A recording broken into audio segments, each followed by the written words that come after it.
bẹ́ẹ̀ ni bẹ̀tẹ̀ bá gbóhùn Olúwa mo gbàdúrà. I pray. Àṣẹjáde sí ọ. Authority locate you. Ibi ogun gbà wọnú ayé rẹ. The source of your battle. Iná gbé ogun jáde níbẹ̀. Ẹ wo wèrè ara Gádàrà o Matthew 8:28. Matthew chapter 8 verse 20. Ẹ̀mí kan bẹ lára ogun adójú ti ní sà. The battle of disgrace, sir. Ẹlòmíì mutí kọ̀ mọ̀ nípa bí ṣe mutí. They are drunk, but they don't know why they are taking alcohol. Ọ̀pọ̀ náà mọ orí ọkùnrin tó lè mutí tí ó lọ lé àná. Tí ó tún yóò lé àná tí ó jókòó ní gọ́tà pé no. Àwọn àdàrú. We are going to scatter everywhere. Nílé àná nu o. Wọ́n wá máa sọ pé ìyá ṣe mí lóore. Ẹ̀wà mú dádì yẹn máa lọ lé. Please come and take your daddy home. Ọmọ pé tìjú ní máa jẹ́ fún ọkọ ẹ̀ ni. Fún bàbá fún ìyàwó ẹ̀ ni. His wife disgrace. Tó ti yọjọ́ sọ pé lónìí ni ẹ̀ dà mọ́. Today I will show you. Ẹ̀ máa ń kankan. You don't know anything. Ọmọ pé wèrè gbádùn ju ẹni tí mo ti lọ. Don't you know the wife is preferable to a drunk man. Yọ bẹ̀ẹ̀bẹ̀. Ẹ sọ fún wèrè pé o kó kànga yọ sọ pé mi kò máa ṣe ọsọ ìyá wèrè àbí mo ti kó bẹ́ẹ̀ ni. I can't jump in there. Wèrè dá kànga mọ́. He recognizes the well. Ọlọ́tí bá rí mọ́tò tí wọ́n sọ pé. You can see a car that is approaching him. Sọ gbà mí ni. He said, do you want to eat me? Gbà mí náà kí n máa bọ́ lágbára bọ́ọ̀lù àgbà. Let me see maybe you have power or not. Ó rí ẹni tí ń ṣàgbèrè tó ní kò yí ohun tí ó sì yé lóòótọ́. I want to say fornicator. Ó fẹ́ ẹni tí ń ṣe kọ́ ló yé. It is all of them that understand the reason why they are doing it. But pastor kan wá rí mi, ó ní kò yé ohun sà. He said when it comes to this thing, I am innocent. Ìránṣẹ́ Ọlọ́run ni, ó ní òye mi. He said, I don't know the reason why. Ìmùtí. He used to take. Ó ní òun lọ ṣe sọjí níbì kan. Ó lóun ti ṣe program ọjọ́ àkọ́ tí òun ṣe deliverance. Ó ní gbọ́dọ̀ ọjọ́ kejì lọ mí. Ó ní ní ọ̀fun bá ń gbẹ òun. Ó bá sáré ní lọ sàlẹ̀ lọ́hùn. Níbi onípàrágà. Ó bá ra kíní ìgò pàrágà. Kéékèèké kíní fẹ́sí àbí kíní. Kí ló ń pè tó mú gbà kan? Ó bá ra mẹ́rin. Ó lóun sáré da mẹ́ta ó ń dàjẹ́. Olójú òun kan ò ní Olúwa máa rìn kọjá lónìí. Ó ní bóun ṣe ń dé chọ́ọ̀chì báyìí. Tóun tẹ́ sọ pé bàbá ń bọ̀. Tóun sọ pé ẹ máa pàtẹ́wọ́ tẹ́ ń pàtẹ́wọ́. Tóun máa jáde báyìí. Òun á ní ìyẹn já gbàdúrà. Ó ní yóò ní pàrágà lọ ṣáájú. Lọ́bọ̀ta. Lọ́wọ́ ń wò bá pé. Bọ́mọ̀ yìí. Lákùnrin tọ́ra pàrágà lọ́wọ́ mi lẹ́ẹ̀kẹ́kọ́ yìí. This is the man that bought Rajem for me the other time.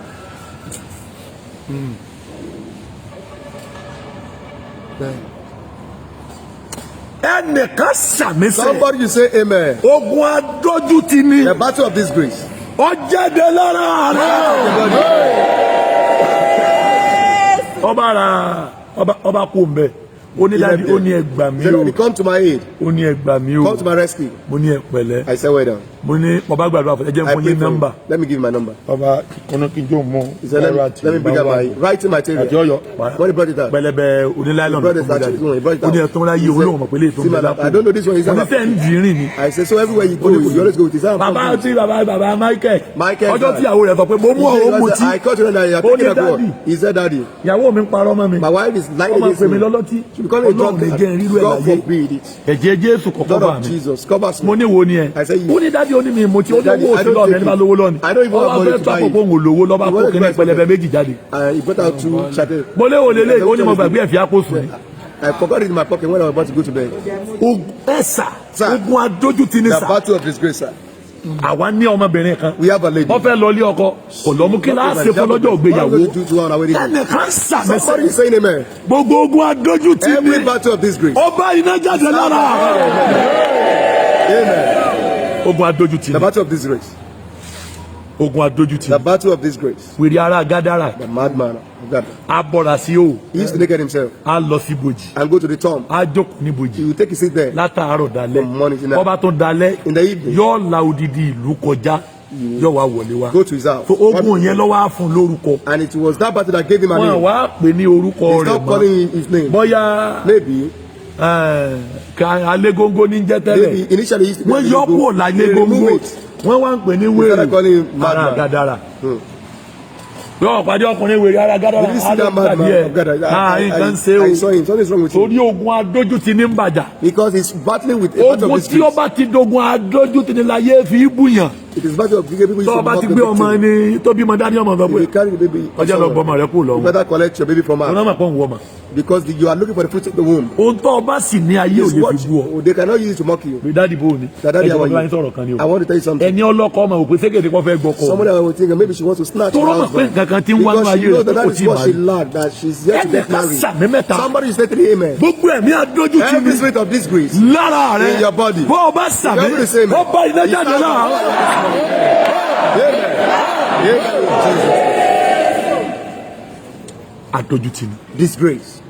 Ṣùgbọ́n gba Jésù débẹ̀. But when Jesus got there, Jésù bí léèrè Jesus pé asked ẹ̀yin him, ẹ̀mí wé rádaràda yìí. you this unclean spirit, Kí tiẹ̀ ló kọ yín bàbá What tiẹ̀ is your pàdé name? yín gbà mí ká máa bá ṣe kí. when I set my eyes on you, how will I greet you? Àbí ẹ̀ ti pàdé èèyàn ká má máa dá mọ̀. Because we must Lọ́ba reverence ní- you. The spirit said, Líjíọ́nì ni wá. they call themselves Legion. Jésù ní kí ni Jesus said, what is the Líjíọ́nì? meaning of that? Orúkọ wa ni He said, àwa our name is pọ̀. that we are many. Jésù ṣàlàyé àwa pọ̀. Let me buttress on that. Olówó lọ́wọ́, He was poor, kò ní ọkọ, she had no husband, kò bí ọmọ, no child, kò tán lálàáfíà. and lacked sound health. òun fò pé jáde kúrò lára So ìkíni tí àti ẹ̀gbọ́n tí ọba tiẹ̀ lọ́kọ̀ọ́kọ́ àdínkù And owó she dà. had- what about money? Kò lówó, She had no money, kò lọ́kọ, she had no kò husband, bímọ, she had no kò child. lálàáfíà, She had no kò son there. lólùrànlọ́wọ́. She had no helper. Torí ogun àwa pọ̀ Because ní ń bá a jà. she is a victim of battle of Ẹnìkan religion. sàmì. Somebody should say amen. Ẹ̀mí àwa pọ̀ The nature spirit, tó di ogun sí and ọlá. go to your battle. Báyìí lọ́lúwa sọ, Just says the Lord. ó bá iná jáde lára. Amen. Ó ní Jésù má dá wa lóró. Those things Níbo ni ọ̀fẹ́ á lọ bá Where do you want abájáde us to bá go? ṣe We pọ̀ should tó? leave her. We have Jésù too much. lọ dá. Yes, sir, okay. Mo lẹ fẹ́ lọ. Where do you want to go? Wọ́n ní jẹ́ àlọ́ agbo ẹlẹ́dẹ̀ ń bẹ́ kálọ̀rì láàf. Jésù lọ dé ẹ lọ. Yes, sir, okay. Ẹnìkan ṣe Yes, bísínẹ́sì ẹlẹ́dẹ̀ lọ́wọ́. Somebody Òun was á very sùn ó rò pleased. pé mákẹ́ẹ̀tì He dé. slept on Ó the pe àwọn èèyàn tí ó rajà He pé ọjà was wà o. calling his buyers. Ẹ wá lọ́la mọ́ Come and lọ buy sún my lé mi place. ọ̀rá ààyè. I want to go and sleep at Nígbà Jésù dé tí ẹ̀mí yẹn bọ́ sago ẹlẹ́dẹ̀. Àwọn agbo ẹlẹ́dẹ̀ orí wọn tọ́ọ̀nù wọn ya wèrè. They became insane. Bẹ́lẹ́dẹ̀ ṣe ní mental problem. When they have mental Jésù ní problem, ẹ̀lẹ́gbẹ́ wèrè wọ̀ gbòòrò. You cannot take it Ẹ to máa another gbanú place. odò lọ. Go Gbogbo inside ẹlẹ́dẹ̀ the- bá wọnú odò All of them went lọ. there. Ẹni ọ̀lẹ́lẹ́dẹ̀ bá di ọ̀fẹ́ ta ẹlẹ́dẹ̀ láàárọ̀. Lọ́mọdé kan ti wọ̀. Wọ́n ní kí ló dé wọ́n What lára happened? wèrè ogun ìṣẹ́gun ẹnìkan lè jagun ẹnìkan. Someone's victory is another man's battle. Wèrè ara Gádàrà. The madman. Ogun adójútì. The battle of disgrace. Ọkùnrin ẹlẹ́mìí èṣù The man that have tó unclean ti pẹ́ spirit. lára rẹ̀. Máàkù orí kìíní Mark chapter 1. láti 21 sí 27 From yẹn. 21 to 27. Jésù ó kígbe ní. He shout- he Kí ni shouted, sí ọ ìwọ ọmọ "What is Ọlọ́run happening to alààyè? you? You Má deserve dá to wa be lóró. Don't sting us. Níbo lọ fẹ́ ká lọ? Where do you want us to go? Jésù wípé Jesus said to him, jáde kúrò lára "Come out of rẹ̀. him." Ó sì ṣubú lulẹ̀. And he fell. Ẹ̀mí yẹn jáde. And the spirit left Nínú him. tẹ́ḿpìlì ni o. In God's Ó wà nínú temple. tẹ́ḿpìlì. He was in the temple. Ẹ̀mí èṣù sì tún bá wọ bẹ̀. Unclean spirit followed Ogun him. tí ń bá ọ wọnú àdúrà. Battle that is following you to prayer center. Tí òjì ó jèrè That àdúrà. makes you to lead people to prayer. Iná gbé jáde. Amen. Masakiru adalia kayama kabaruama. Ẹ̀mí yẹn sì fi ilẹ̀ The lọ. spirit left him. Àwọn yẹn wá ń wò pé agbára And wo lélẹ̀. which power is this? Agbára wo Which lélẹ̀. power is this? Agbára wo Which lélẹ̀. power is this? Agbára wo Which lélẹ̀. power is this? Ìwé Máàkù orí kìíní ẹsẹ̀ 40 yẹn. Chapter 1 verse 40. Adẹ́tẹ̀ kan bẹ́ẹ̀ mẹ́tí Jésù There was a sáà leper. The guy- ó ti pẹ́ Jesus nínú have àrùn mercy on ẹ̀ṣẹ̀ him. tiẹ̀. Bẹ́ẹ̀ni, ọkùnrin kan tí ó dẹ́tẹ̀ Ẹ. ó tọ̀ wá Ẹ. ó kúnlẹ̀ wájú ẹ̀. Jésù ní kìlọ̀ àwé ìkìlọ̀ òun ọ̀fẹ́. fún pé bí wọ́n bá fẹ́ Bọ́ ọ bá fẹ́. wọ́n lè sọ mí di níwọ̀n. Ó lágbára yín lọ bá Jésù pé o lè ṣe é. Jésù ṣàánú rẹ̀. O lè ṣe o agbára rẹ̀ ká. Oh yes. Ọlọ́run tó ń ṣètò ìrọ̀rùn. Agbára rẹ̀ ká. Ó ní Olúwa o lè ṣe He tó bá said, wù you ọ́. can do it if it pleases you. Mo mọ̀ pé o lè ṣe. I know Jésù you wá can do sànú it. ẹ̀. Jesus had mercy Ọwọ́ on him. àfọwọ́ lé pé He touched him. àwé Mo fẹ́ mo fẹ́ ìwọ di It is my mímọ́. will. di mímọ́ lọ́ba dìde. I made him move. Àwọn tó ti rí ládẹ́tẹ̀ Those ló bá that ń saw him béèrè as a pé leper, that's asking, kí ló ṣe bọ̀dá sọ ló wọ́n mọ̀ tí wà what ókè. happened to Bro Solo? Is that okay? Torí ẹ̀tẹ̀ jáde lára rẹ̀. Because leprosy left him. Ayé ń fogun kan bú ọ. There is a battle they are using to mock you. Àṣẹ jáde sí ọ. Authority locate you. Ogun yẹn jáde lára. Amen. Yes. Ayé ń fogun kan pẹ̀gàn rẹ̀. They are using a giving battle to mock you. Èmi bẹ jẹ́. I beg Jesus. Ogun yẹn jáde. Amen. Ogun yẹn jáde. Amen. Ó rí bàbá tí mo lọ sáìsàn lọ́yọ̀ ni. Look at the man that Wọ́n was sick. sáìsàn dojú He kú. was sick to the point Àwọn ọmọ of rẹ̀ ní bàbá tí ti ń jẹrà mọ́lẹ̀ wọn máa kú. that this daddy would wọ́n ti ta gbogbo ilé àti àwọn And they mọ́tò sold tipa. all his houses and Okunle tí bàbá ń sonú ẹ̀. it remained the one where he was. Bàbá bá ta tu. And he survived. He survived. Ngbò yé lọ bá bẹ̀rẹ̀ When he asked them, ọ̀yọ̀yọ̀yà. come here, come and Ẹ bá ń kó. let me ẹ bá ń kó àwọn owó tipa jọ tó ń ti síkì láti bí oṣù mẹ́rin. come and, you know. Làwọn dírẹ́bà bá ní àwọn ọmọ yìí ti ta tipa. Ẹ bá pa àwọn ọmọ. Because you know. Ẹgbẹ́ ẹ bá ta tipa. Ilé tó sì kù máa jókòó lè ní pé ogún fún yín. Wọ́n nílé wọ́n ti talé wọ́n ti talẹ̀. He said they've sold all your houses. Wọ́n wá béèrè pé wá ìtẹ́sí why did you do this? wọ́n láàrú pé ẹ máa kú ni. We thought your secret will result to death. Ọmọ nìyẹn o. His biological children. Ẹ gbàdúrà. Pray. Iná àti agbára. Fire and power. Bọ́ọ̀lù ayé mi Fall láàárọ̀. upon my life this Kí morning. ni mo ní kó ṣe? Fall upon my life this morning. Iná. Fire. Iná Ọlọ́run. Fire of God. Àti agbára And Ọlọ́run. power of God. Bọ́ọ̀lù ayé Fall mi. upon my life. Iná àti agbára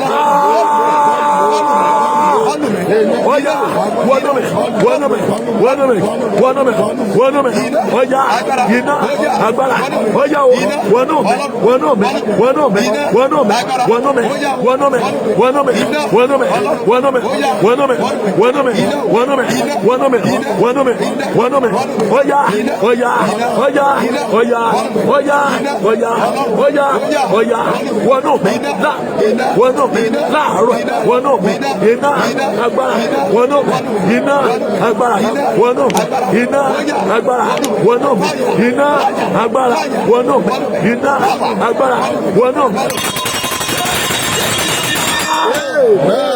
Ẹ ti béèrè o. You haven't asked for it. God is sórí tí àrò bá tutù adìẹ máa lọ bẹ̀ Yes. yóò Go sùn there bẹ̀ and sleep ewúrẹ́ there. ọlọ́bẹ̀ yóò Goats sùn go there to sleep. ajá Even dogs. àwọn ajá tá a máa ń fi tí máa jẹ̀gbẹ́ kí Local dogs. wọ́n wọ̀ bẹ̀ wọ́n They will go there, sùn they will- ìwọ jẹ́ kí àrò gbóná Let your jẹ́ kí kan dàn wò and one of them should try nígbà it. tí àyàn méèyàn bá tutù When his son destiny is onírúurú too lógun old, téèyàn ọmọ ọjà he will be fighting series ìdí of nìyẹn battles. pọ́ bá That's ti why. flow nínú àdúrà If you are ọjọ́ still tó o bá ti prayer, bẹ̀rẹ̀ àdúrà tó lé if you padà start praying àlá tí constantly, ọ̀dà lè yàn kọ́ máa you'll fi be bẹ̀rẹ̀. having bad dreams. Ìtí àlá tí ọ̀dà ń sọ ni pé And what èèyàn he ti said is sùn nínú àdúrà tẹ́lẹ̀. That initially slept of because of prayer. So ìgbà téèyàn wá bẹ̀rẹ̀ àdúrà And then tẹ́lẹ̀ start praying fervently. àwọn agbára tí ń Those sòkò powers lórí ayé èèyàn have dominion over wọ́n his ti life. enjoy company They are enjoying èèyàn. company with him. Ìgbà téèyàn wá fẹ́ By lé the wọn time he jáde wants to cast them làwọn out, náà ń ṣe bíọ́bíọ́ pa àwọn fẹ́ They jà. must react that they have to attack him. Àfìgbà tí àyà bá pọ́n wọn Unless they are káyà ò seriously tó wá lè pọ́n wọn before they can ó tremble. ní iná nínú You must have fire. tí iná bá wọnú ẹ̀tọ́ If you are lágbára fire, you have power. iná máa ń dó wọn Fire will náà consume àyà them. máa wá pọ́n And they will wọn not tremble. ó ní bíbélì wá That's fi why the wípé Bible says, àyà yóò pọ́n àwọn strangers àlejò shall ẹ̀mí tremble. wọ́n ó fi And out ìbẹ̀rù of gbogbo fear, sájáde they bí shall come kọ́mọ́ out fi of their wọn. strong place. Ẹ̀kẹ́ Shout aloud. iná ẹ̀mí mímọ́ Holy Ghost fire. bọ́ọ̀lù ayé Fall mi upon my life. kí ni mo ní ó ṣe Fall upon my life. iná ẹ̀mí mímọ́ Holy Ghost fire. bọ́ọ̀lù ayé Fall upon my mi life. iná ẹ̀mí Holy mímọ́ Ghost fire. bọ́ọ̀lù ayé mi. Fall upon my life.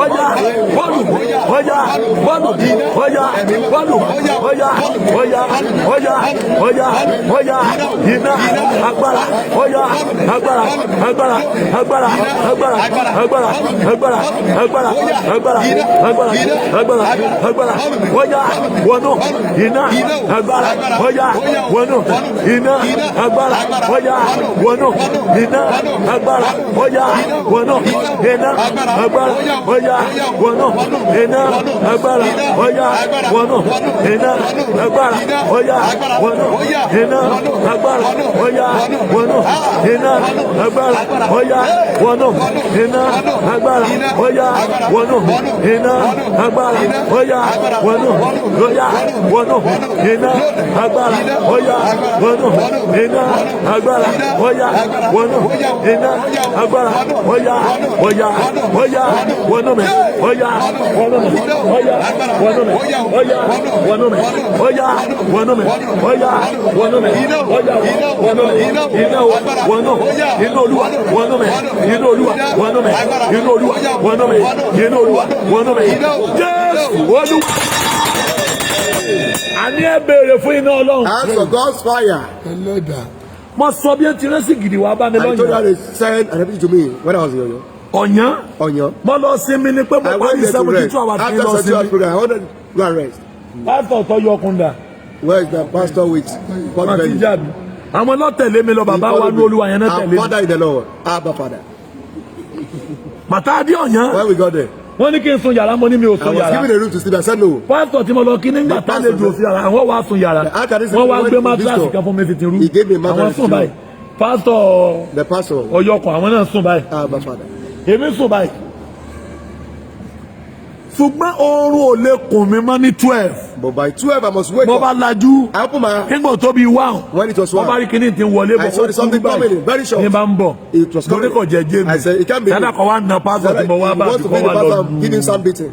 Bàbá pásítọ̀ The pastor. Ọ̀yọ́kùn. But Now, not belly. bí kíní ṣe wọlé wá, When he came in, ó sì kọjá, ó dá wọn he kọjá. crossed the two of them.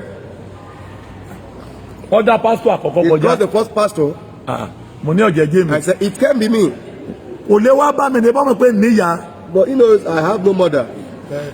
Ó bọ́mọ̀ pé níyà ọ̀yọ́ yẹ kó fi mí lé àwọn tó níyà ní wòran yìí. Those that have mothers, they are the one that Lọ́ba tó dá ẹsẹ̀ he crossed the pásítọ̀ leg Ọ̀yọ́kùn náà kọjá. of the pastor with Ó fọ́ dẹ́sẹ̀ kejì kọjá. When he crossed the second leg, Wọ́n bá rí gbọ́dọ̀ mi ní I know he's coming to bọ̀. me. Mo ní wàhálà I dé. said, this is the problem. Wọ́n bá fọ́ dìde I lẹ̀. jumped up Ó sì dé wá, ó dẹ̀ parẹ́. and he disappeared. Mo ní sí gidi. I said, what? Tani mo sẹ̀ tí ń rán sí gidi Who sí. did I Bí mo gba send? I ìyàwó sent this to ìyàwó ni. me. Did I start Bí mo another ta man's yóò sá. wife? Or did I rob an idol?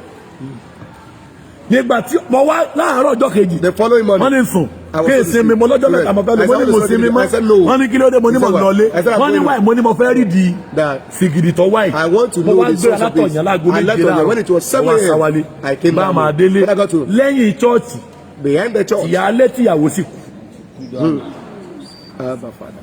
Wọ́n àwa chọ́ọ̀chì o kò sí ń tọ́pa wá pọ̀ o. We have no business. They are not members of my church. Ṣùgbọ́n wọ́n lè rán sìgìdì sí mi. But they said it to Orí me. sìgìdì ọ̀wà àríṣẹ́jọ́ wà It padà was lọ́ba not àwọn lólùgbòǹgbò. It backfire on them and kill the two of them. Mo kàn gbọ́ pé ń kú ni mo ní I kò ní heard wọ́n about sì their death. kú. I said, when are they going to be Wọ́n ní buried? wọ́n tiẹ̀ máa ṣe He said- ọlọ́jọ́ mẹ́ta wọn. Wọ́n bá lọ bẹ̀ bọ́ inú ọjà kara. I went there. I didn't eat biscuit though. Bọ́jà kara àdídé kíni. Eje, Èyí jẹ́ kíni. Abba Father, Ọ̀tàkù ẹni mọ́jà kara. Jesus Christ. Tẹ́lẹ̀ ní ọjà kara ọ̀tẹ̀ èèyàn pé èèyàn gbọ́dọ̀ lọ jẹ́ ni. Wọ́n bá já kara wọn bá ní ẹ̀pẹ̀lẹ̀ ẹ̀yìn wọn dẹ Ọlọ́run tẹ wọn sáfẹ́fẹ́ rẹ̀. Wọ́n máa pẹ̀lú ilé ló lọ tara wọn ní kí n sì gidi ló lù wọ́n pa. Ilé ìbò náà lọ. Ẹ wo mi bẹ́ẹ̀. Look at me. Request for it. Dá iná sí mi nínú. Ignite your fire in me. Kí n lè borí ogun ayé. To overcome what the battle. Dá iná sí mi nínú. Ignite fire in me. Ọjọ́.